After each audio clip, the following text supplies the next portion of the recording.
व्यंग्य रचना का शीर्षक है किसान आंदोलन बनाम हम दो हमारे दो। मोदी, शाह, अंबानी, अडानी की जुगलबंदी के गली गली में चर्चे हैं।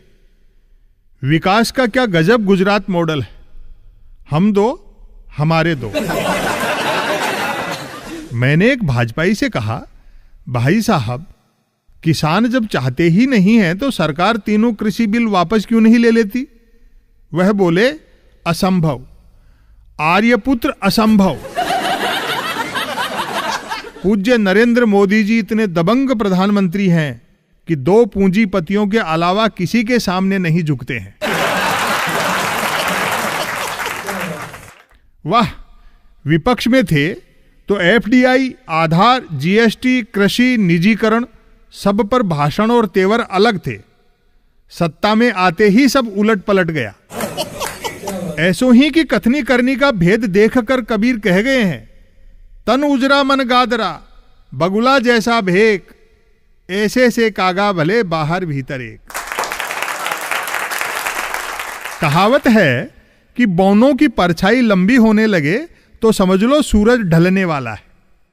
प्रधानमंत्री जब नए संसद भवन का शिलान्यास कर रहे थे, उसी समय अनीति आयोग, क्षमा करें नीति आयोग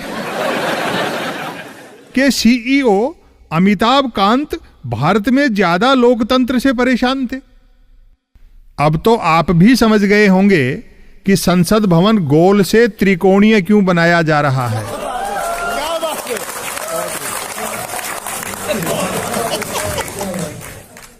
केंद्रीय मंत्री राव साहेब दानवे को किसान आंदोलन के पीछे पाकिस्तान और चीन का हाथ दिख गया। अंधे को अंधेरे में बड़ी दूर की सूझी। मंत्री महोदय के किसान मतदाता माथा पीट रहे होंगे कि जिसे चुना हुआ समझते थे वह भी छंटा हुआ निकला। किसान आंदोलन के समर्थन में विदेश से जुलूस, धरना प्रदर्शन की खबरें हैं। मोदी सरकार इसे देश के आंतरिक मामलों में हस्तक्षेप मानती है। किसी भी संप्रभु राष्ट्र में बाहरी हस्तक्षेप नहीं होना चाहिए।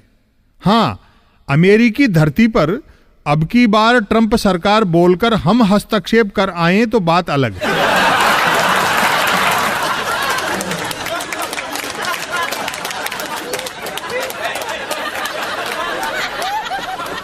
किसान आंदोलन के समांतर कृषि बिलों के फायदों को लेकर भाजपा ने जन जागरण शुरू कर दिया है। सब जानते ही हैं कि अब झूठ फैलाने को जन जागरण कहा जाने लगा है। मोदी सरकार की एक खूबसूरती तो माननी पड़ेगी कि ब्रेक का काम भी हॉर्न से लेती है।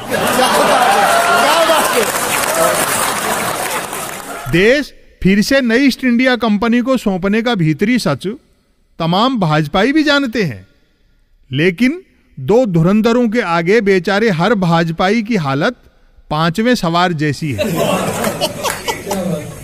पांचवें सवार वाला किस्सा तो आपने सुना ही होगा। 4 घुड़सवार दिल्ली जा रहे थे। उनके पास एक अतिरिक्त खाली घोड़ा था। रास्ते में उनसे एक निठल्ले ने पूछा, चारों लोग कहां जा रहे हो? वे बोले, दिल्ली।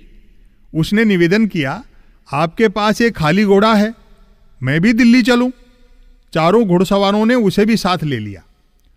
उसके बाद रास्ते में जब भी कोई उनसे पूछता कि आप लोग कहां जा रहे हो, तो चारों घुड़सवारों से पहले ही वह बोल पड़ता कि हम तो पांचों ही दिल्ली जा रहे हैं।